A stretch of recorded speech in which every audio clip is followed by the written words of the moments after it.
পর পুরুষকে নিজেদের সাজসজ্জা দেখিয়ে বেড়াবে না।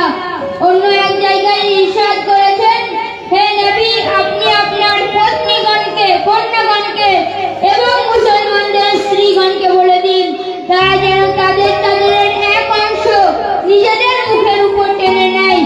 এতে তাদেরকে চেনা সহজ হবে এবং তাদেরকে কষ্ট দেওয়া হবে না। আর আল্লাহ ক্ষমাশীল, পরম দয়ালু। সূরা আহজাব 59 নম্বর আয়াত। নবী করিম সাল্লাল্লাহু আলাইহি ওয়াসাল্লাম তার অসংখ্য হাদিসের মধ্যে পর্দার গুরুত্ব ও তাৎপর্য পর্দার গুরুত্ব ও ফজিলত তুলে ধরেছেন। এক, দৃষ্টি অবনত রাখা। রাসূলুল্লাহ সাল্লাল্লাহু আলাইহি ওয়াসাল্লাম বলেছেন, দৃষ্টি হলো শয়তানের বিষাক্ত তীরগুলির মধ্যে একটি তীর।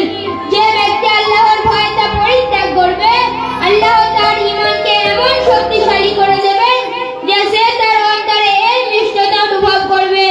মুস্তাদরাক হাকিম। শরীরের আবরু। আয়েশা রাদিয়াল্লাহু আনহা থেকে বর্ণিত, আসমা বিনত আবু বকর রাদিয়াল্লাহু আনহা রাসূলুল্লাহ সাল্লাল্লাহু আলাইহি ওয়াসাল্লামের কাছে পাতলা পোশাক পরে এলেন। রাসূলুল্লাহ সাল্লাল্লাহু আলাইহি ওয়াসাল্লাম মুখ ফিরিয়ে নিলেন এবং বললেন, হে আসমা, নারী যখন বালেগা হয় তখন তার মুখমণ্ডল এবং হাতের কবজি ব্যতীত অন্য কোনো অঙ্গ প্রকাশ্য করা জায়েজ নয়। সুনানে আবু দাউদ। এই হাদিসটি পর্দার সীমারেখা সম্পর্কে একটি স্পষ্ট ধারণা দেয়। পোশাকের ধরন। রাসূলুল্লাহ সাল্লাল্লাহু আলাইহি ওয়াসাল্লাম বলেছেন, এমন পোশাক পরা উচিত নয় যা এত পাতলা যে দেহের অঙ্গ প্রত্যঙ্গ দেখা যায়, বা এত আঁটসাঁট যে দেহের গঠন প্রকাশ পায়। এটি সেই সকল